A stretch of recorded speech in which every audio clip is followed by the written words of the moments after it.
Hey everybody, welcome back to Video Game Esoterica, and we got a really exciting episode for you guys this week because we are taking a look at another SNK prototype oddity, and that is the R&D Cube PCB number 2. Now the unique thing about this is it has a Hitachi SH4 processor on board, and that's famously known as the processor that the Sega Dreamcast used, but this board has nothing to do with Sega or Dreamcast. I'm going to have to explain how I know that and why I know that, and that's going to be a lot of fun of the video. It's going to be a two-parter because this one's almost 14 minutes already, but if you do me a huge favor, go down below, hit like and subscribe, ring that notification bell, definitely helps us out, and you'll know when part 2 is out. And if you feel like supporting the channel, we got a Patreon link down there as well. But without further ado, let's first tell you guys what this is as far as the hardware is concerned.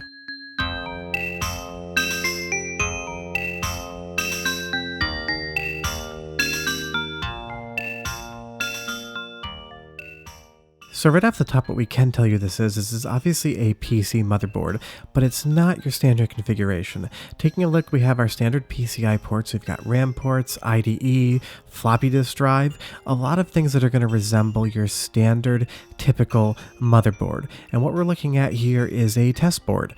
This is not final hardware, and we'll show you a little bit more around the board and tell you why it's not final hardware. But if you have good eyes, you can see right off the top, there is a little bit of a bodge wire on the top of the PCB. But taking a look here, we have the Hitachi SH4 processor. We have this VSLI prototype chip that we have to figure out what that is. We have our PCI ports as well, and then we have a 21-pin port as well as a couple different headers and power supplies. Battery for a real-time clock, which is sitting right there, and then like I said, we have those hard drive and floppy disk drives. And you'll see up top, it's SNK R&D Cube PCB002. Interestingly, we don't know what this chip is because the chip code doesn't pull anything up because it is a prototype, but it paths out between the CPU, that ICE ROM, which is blank, and then the PCI lanes. My best presumption is this is an I/O handling device. It's going to be dealing with communications between the CPU, the RAM, and the PCI bus. Now, of course, that is a presumption. I do not know what it is, but I checked against some other chips, that package being a 76-pin package, ball grid array, and nothing else came up, so I am presuming on this. But taking a look down here, we have this ALI or ALI chip, and that is a Southbridge, standard typical motherboard fare from the 90s. Got our RAM slots and those 2 hard drive slots as well. Unfortunately, the ICE ROM is missing, and I believe that's going to be very important. I will tell you, this board does not power up. It's been tested before. It doesn't do anything, but it's more the history that's important. And we have a 20-pin ATX power supply, not a 24-pin, those came later, and we have a 4-position jumper package, and again, that's the same processor on the Dreamcast, and then we have just a little chip over there handling some voltage regulation coming in.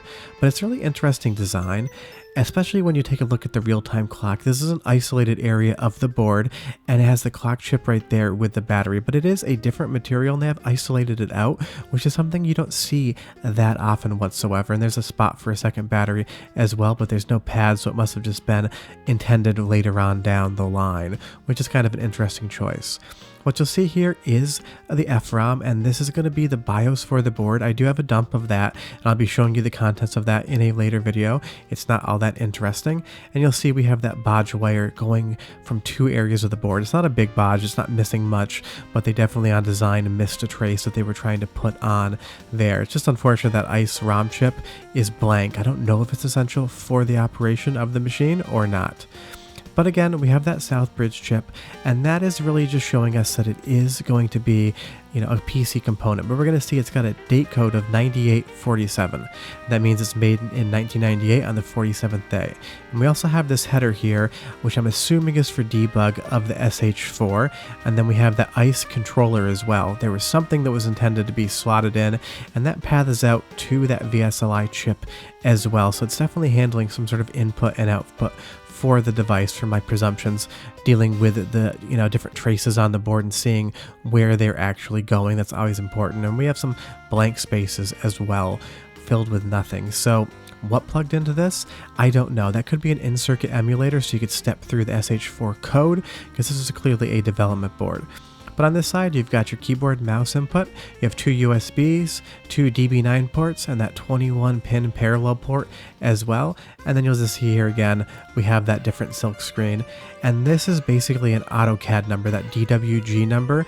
If you Google that, it doesn't come up with anything, but you know that it was set up as a PCB in AutoCAD. And again, I don't know what was in these spaces, I could only presume, but there was space for a lot more chips on this actual PCB. And it's just really interesting what could have potentially been on the board itself. Around the back there, you will see that there's two different baud wires, one going from the SH4 down to the RAM array, which means they forgot a trace there, and the ICE controller goes down to the ICE ROM. These are some of the most elegant baud wires I've ever seen put in.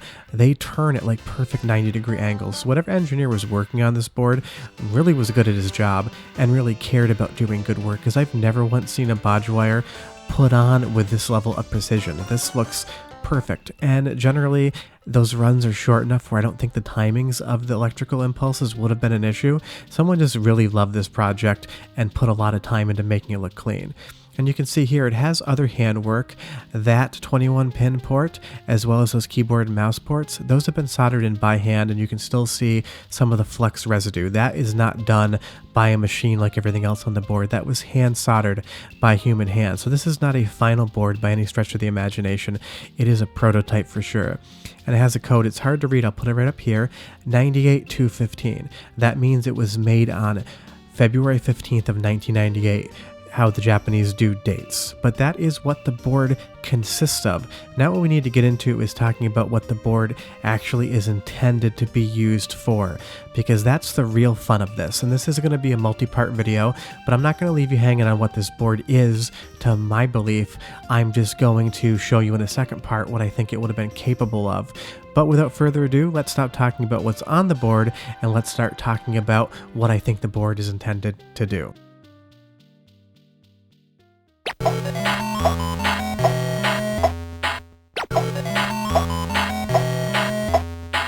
Hey, look, it's our friend the R&D board again.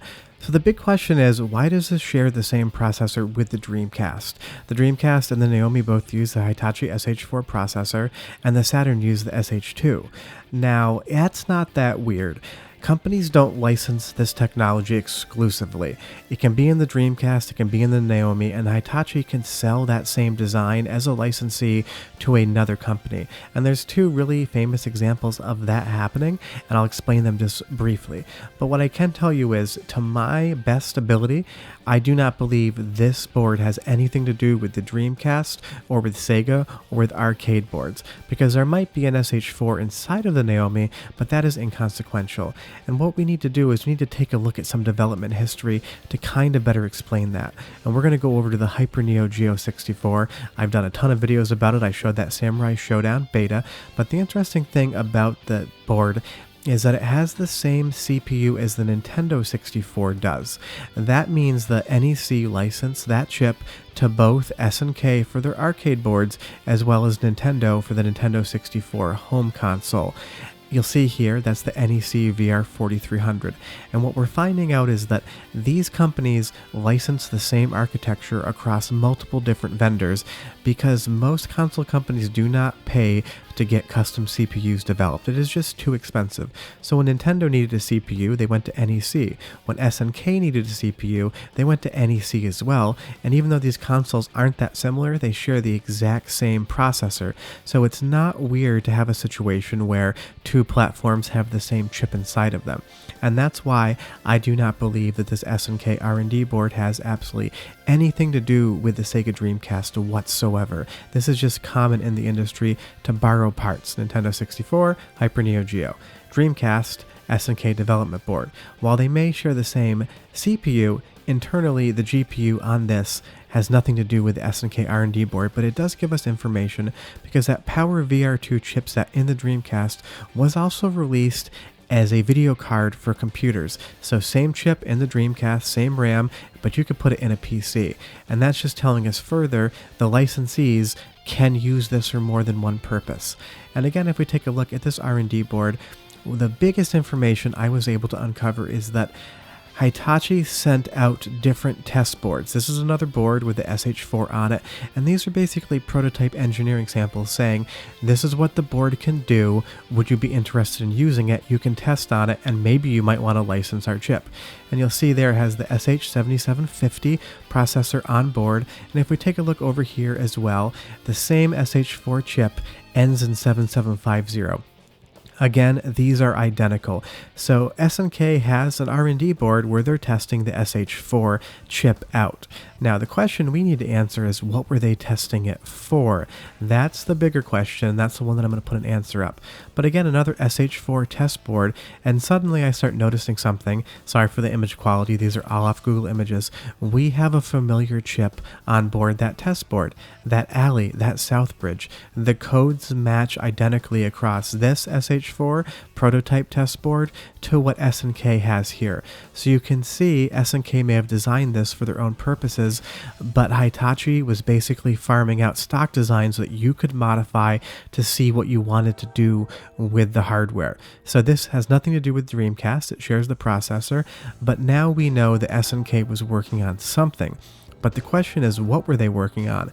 And what we need to do is use a little bit of the timeline of development of different consoles, the Hyper Neo Geo, the Dreamcast, and this board, and I'll tell you in just a second what this actually is.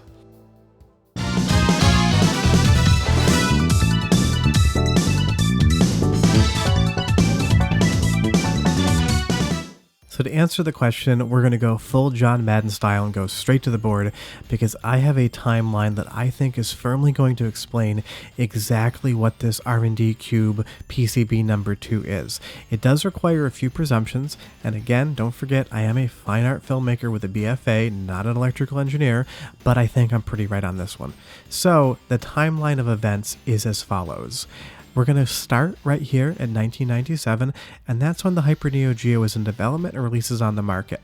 The games are great, I'm putting one up on screen now, but SNK knows very early that this is not succeeding, it's not being received well, they're not going to be successful with this board. So what do they need to do? They need to start thinking of other designs. Right now, if we take that away and we put up early 1998, Dreamcast development kits are going out to partners. Dreamcast releases in late 1998, so the dev kits are fully done and going to developers by early 98. There's some test dev kits going out in 97, and the PCB looks nothing like the R&D Cube that we are showing. So we know this has nothing to do with the Dreamcast. And then we have a date code on the back of the board of 2/15/98, so we can put this on the timeline as being made then. And you have to remember, even if SNK has a platform on the market like the Hyper, a lot of times they're working on new consoles before the other one's even out. 11/27/98, our friend the Dreamcast releases in Japan with that Hitachi SH4 processor. Therefore, we know that the system's late enough in development. This board has nothing to do with the Dreamcast itself. 1999, suddenly we start hearing rumors of SNK's new platform, the SNK Millennium. It apparently is more powerful than everything else on the market. That's all we hear is a rumor, and it never actually releases. 2004, we have the first SNK Atomiswave game, so this doesn't have anything to do with the Atomiswave either. The development kits for that just look like Dreamcast development kits with an Atomiswave logo on the front. So SNK was working on something in 98 that has nothing to do with the Dreamcast or the Atomiswave. So the question is, what were they doing? What is this board's intent? We got the timeline up now, but now we need to tell you what exactly they were doing, because SNK was definitely up to something with this board. But for their hardware platforms, we have the original AES and MVS Neo Geo, and we have the Hyper Neo Geo 64. But what was going on in the background is SNK was working on something new to supersede the Hyper Neo Geo, and that, ladies and gentlemen, is the SNK Millennium. To the best of my ability, using research, using period accurate documents, and going through timelines, I can almost accurately 100% say that this board here has something to do with the SNK Millennium, SNK's system that was going to supersede the Hyper Neo Geo 64, at least in arcades, and potentially home consoles as well. And it's great to be able to take a look at something like this. Now, this doesn't mean that this board was the SNK Millennium, it is just one test version of that, because every console manufacturer, Sony, Nintendo, PlayStation, Sega back in the day, SNK, always tried more than one thing before they decided on what the platform was going to be. So this may be an SNK Millennium, but it doesn't necessarily mean this is the capital M SNK Millennium. What I'm going to do next week is start looking at the rumored GPUs they were using on the Millennium and starting to pull some footage and show you what this could have been like had it come out. But short of that, that is the SNK R&D Cube PCB2, what I believe to be the SNK Millennium prototype motherboard. If you have any questions or comments, leave them down below. I love chatting with you guys, and I will be back with videos this week, as well as the continuation of this next week. I hate breaking it into two parts, but we're already at 15 minutes, and I didn't want to go to 30 or 45. But thanks so much for watching, guys. Do me a huge favor, go down below, hit like, subscribe, and that notification bell definitely helps us out. And we'll see you next week to talk a little bit more about what the SNK Millennium could have been like. Or I'm wrong, and this isn't the Millennium, and someone will find a resource and prove me wrong by then. Bye-bye.